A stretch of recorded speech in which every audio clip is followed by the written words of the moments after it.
Чи ганц хүүхэд төрүүлээд л 30 хүрэхээс хойш сургалтанд сууж яадаг юм? Өөрийгөө хөгжүүлж яг яах гээд байгаа? Компанид чамд шал дэмий зардал гаргаад байгаа юм биш үсттэй гэж хэлж үлээ. Сайн байцгаана уу? За манай ажлын байран дээрх токсик түгээ хуваалцдаг Яриамэрэ подкастын маань 10 дахь дугаарыг эхлэхэд бэлэн болсон байна. Маркетингийн менежер Халина, борлуулалтын менежер Ануутан, уламжлалт ёсороо та бүхэнд 4 түүхээ хуваалцахаар бэлдээд байна. За энэ удаагийн дугаараа хүрэхээс өмнө нэг нэмэлт мэдээлэл дуулгахад манайх 11-р сараас эхлээд ажлын байран дээрх токсик түүхүүд биш, ажлын байран дээрх хамгийн эерэг сайхан түүхүүдийг үзэгчтэйгээ хуваалцахаар бэлдсэн байгаа. Тийм учраас та бүхэн дээрх линкээр өөрсдийнхөө хамгийн гоё түүхүүдээсээ бидэнд болон үзэгчд маань хуваалцаарай гэж хүсэж байна. За тэгэхээр уламжлалт ёсороо 4 түүхээ эхлүүлцгээе. За тэгээ. Анхны ажлын гараагаа эхлээд нэг эмэгтэй ахлагтай болж үтсэн юм. Тэрээр анх эхэлд ажгүй мэт байсан боловч цаг ирэх тусам таран танигдсан юм да. Залуу хүн хэрнээ хөгшин сэтгэлгээтэй хаагур явж байна, хинтээ уулзж байна гэх мэт хардлагаар байн хардаж сэрддэг. Өөр шигээ загваргүй хөгшин хуцлагыг шаарддаг. Хамт олноороо гарахад ууж иддэггүй хэрнээ хараад дуустал нь ширтээд л байдаг. Хин яаж байна? Согтохороо ямар аришин гарах нь байна гэдэл хараад байдаг юм шиг байгаа. Алдаа дутагдал гарах нь гэж бас байн гаждаг. Өөрөөс нь дээгүүр гарчих вэ гэсэн айдсаасаа болоод чухал ажил огтхон ч даалгадаггүй. Өгсөн ч гэсэн өөрөө хийсэн гээл тайлганчдаг. Сүүлдээ залуу хүн дэмждэггүй болохоор нь ажилласаа гарсан юм да. Одоо царайг нь харуул баг тэр үеийн айдас шууд л мэдрэгдэж байна. Вау. За хамгийн анхны түүх маань уламжлалт ёсороо токсик хэвээрэл байна. За энэ түүхтэр бас залруулах чих юм уу те? Нэмэлтээр цохож дурдвал зүйтэй зүйл бол нэгдүгээрт залуу гэхээрээ эрэг, хөшин гэхээрээ сөрөг юм шиг бас комментууд харагдаж байна. Энэ дээр бол бас энэ үг нь зохисгүй буюу те хин нэгэн залуу байж болно, хин нэгэн хөшинж байж болно. Ямар ч нас, хандлага, нийгмийн байр суурин дээр хүн бие биендээ хүндэтгэлтэйгээр урдах ажиллаа зүй зохистойгоор ихэд л хангалттай байгаа учраас бид нар бас юу гэдэг хөшин гэхээрээ буруу, залуу гэхээрээ зөв гэдэг комментиг бол буруу юм болов уу гэж би бол бодож байна. Гэтэ одоо үед бол нэг юм хувцлалтан дээр тэгэж айхтар нөгөө нэг акцент өгдөг үе өнгөрцөн баг те бас.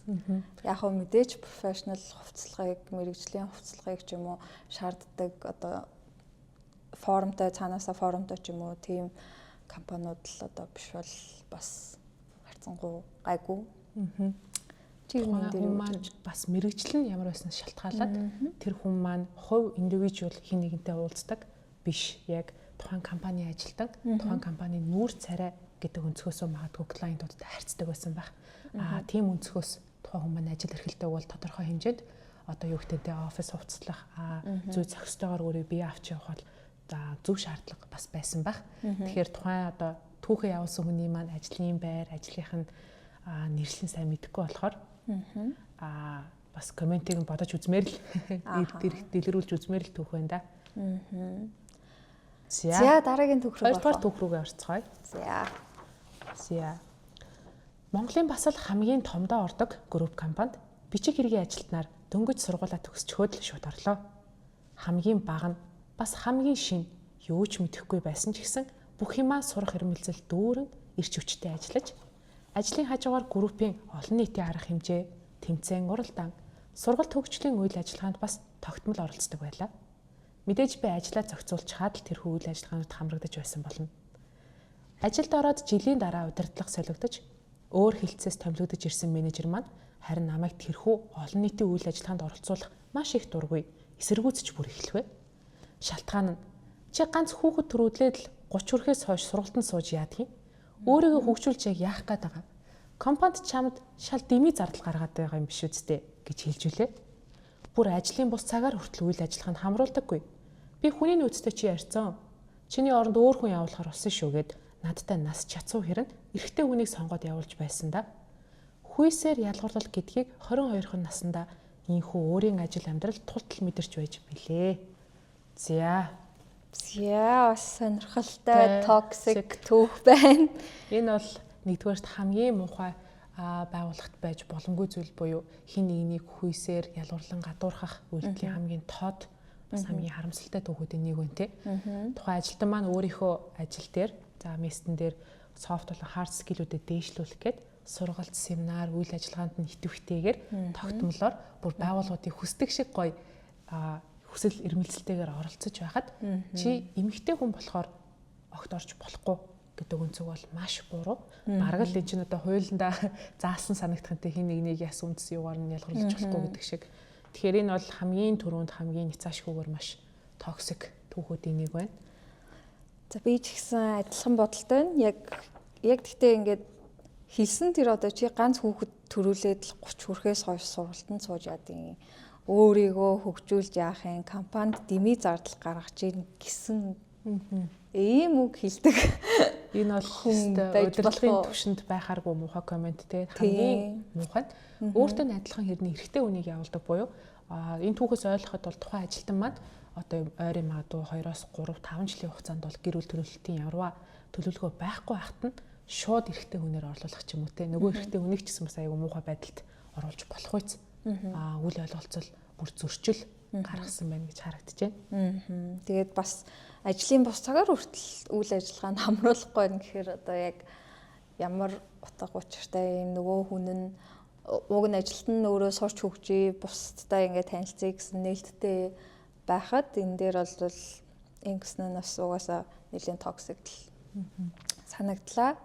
Хувь хүний бараг ялгуурлал энд харагдаж шүү дээ. Тэгэхээр энэ бол өмөрч болшгүй хувийн шинжтэй ажлын гүйцэтгэлд бүр саад болохоор хүсэл эрмэлзэлтэй ажилтнаа унтартал нь муухайгаар хэлсэн бас түүхүүдийн нэг байлаа. За. Дараагийн түүх рүүгээ орцгоё. За, би нэг ажилд ороод 1 жил ажиллаад гарсан юм. Ажилдаа бүтээмж үр дүн гаргах гээд хичээгээд ажлаа урагшлуулад хийж байсан чинь захирал маань намайг ажилдаа санаа зовж байгаа юм байхгүй хайн хүн гэж удаа дараа загнадаг юм да. Тэгээд захирлаагаа ажиглаад байсан чинь урдах ажлаа чимээгүйхэн хийгээд үр дүнд хүрч байгаа хүмүүс дуртай биш. Төлөвлөгөөгөө яана, яаж хүргэнэ гэж байн хажууд нь очиж санаа зовж ярьж байгаа хүмүүст л сайн хандаад байдаг хүн юм да. Ажлын үр дүнд биш санаа зовх үйлдэл санаа тавьдаг хүн миний захирал байх ёсгүй гэж бодоод тэр ажлаас шууд гарсан. За богинохон ч гэсэн бас хүчтэй түүхүүдийн маань нэг байлаа. Бас сонирхолтой. Энэ бас өмнөх дугаартаа адилхан ч юм уу. Өмнөх дугаар дээр гарсан нэг яг л нэг удаан сууж ажиллахыг одоо сайн ажиллаж гин гэж боддог захиралтай ер нь төсtöөл болоод байна л та тий. Яг үр дүн гэхээсээ илүү энэ хүн ингээ санаа зовж гинөө ажилдаа яаж санаа тавьж гин гэдэгт нь анхаарат идэг. Уг нь нөгөө хүн нь ингээд одоо өөрөөрөө ингээл ажиллаа хийгээл болгоол үр дүнгээ гаргаад явж байгаа хүн гэж өөрийгөө харсан байна гэтэл тий.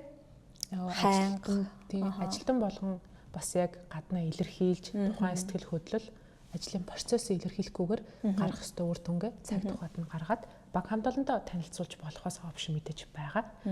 Захирлын хувьд гэх юм бол тэрийг бодохгүй буюу яг юу гэдгийг хэл наанаа ингээд дэр өгнөд идэхтэй инглээ тэглээ гэл сүржин байгаа хүмүүсийг үр дүн гаргадаг юм байна да гэсэн бас хувийн өнцгөөрөө ажлаа гүйцэтгээд явж байгаа чимээгүй баатрууд гэдэг шиг тэр хүмүүсийнхээ бас урмыг мохоохоор удаа дараагаар хийсэн гэдэг нь бас гомдмоор л сонсогдож байна. За манай хүн өөрөө тэгээд шийдвэрээ гаргаад бол ажилласаа гарсан байна. Тэгээд за энэ дээр бас л хэлдэг үгээл ярилцах ёстой байсан юм болоо бас өөрөө жил ажилласан байна тий.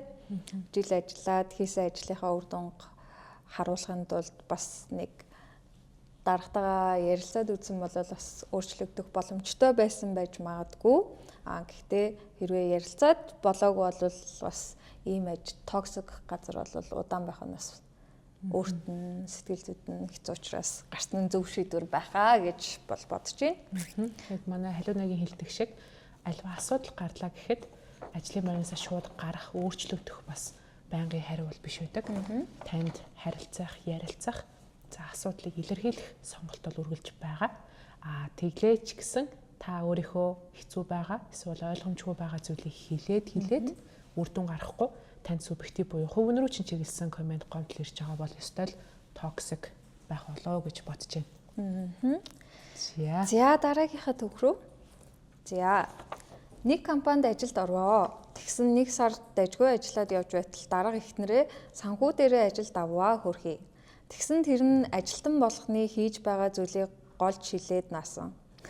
Тэгсэн ажил голдоггүй байсан дарга эхнэртэйгээ нийлээд биднийг доош хийж хийсэн ажлыг минь гоочилж эхлэв. Ингээд би дарагтаа та хоёртой ажлын ачааллаас биш сэтгэл зүгээрээ өвхөд дуусгах юм байна гэд 3 сар ажиллаад гарсандаа хөрхий. Дарга нар минь эхнэрээ харахаараа битгий муухай зан гаргаж байгаарэ. Байгаагаараа л байж сураарэ. Тэгээд ч тэр эхнэр нь гоочлоод байхаар нь төгсгүй юм байх гэж бодсон ч юу ч хийж чаддгүй гар байсан да. За манайд ирдэг хамгийн түгээмэл түүхүүдийн нэг буюу аливаа тогтвортой явж байгаа ажил болон бизнес дээр гэр бүлийн хувийн шинж чанартай хэн нэгэн удирдлагын албан тушаалд ажлаа мэддэггүй байж орж ирээд хувийн шинжтэй комментууд хэлж юу гэдгийг ажлынхаа процессыг удаашруулдаг түүхүүдийн нэг байлаа. За энэ дээр би бас ер нь л тийм яг нэг гэр бүл одоо нөгөө найз нөхөд хувийн харилцаа яваад ирэхээр л яалтчгүй нэг ажлын тэр процесс шал өөр болоод эхэлдэг юм шиг санагддаг. Тэгээ гэр бүлийн нөгөө компани түүхүүд ч гэсэн ер нь ингээл энтэй төстэй болол явдаг. Нөгөө гэр бүлээр ажиллаж байгаа бол яалтчгүй нэг хувийн сэтгэл зүйн тийм юмнуудаа гаргаад байдаг учраас энэ дээр л одоо яг ямар шалтгаантай ямар зүйлийг ингээл гоочлоод байсныг бол би сайн мэдгүй. Эхнэр нь уг нь одоо бас нэг юм бүгдийн зохицуулчи нэг чанга үзнэ гэх ороод ирсэн бас байж магадгүй.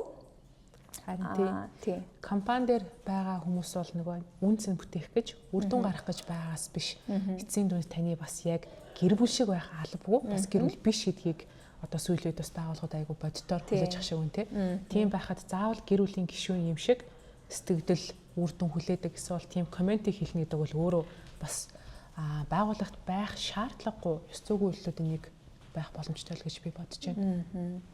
Тэгэхээр өнөөдрийнхөө 4 дугаарыг та бүхэндээ амжилттайгаар хүргэлээ.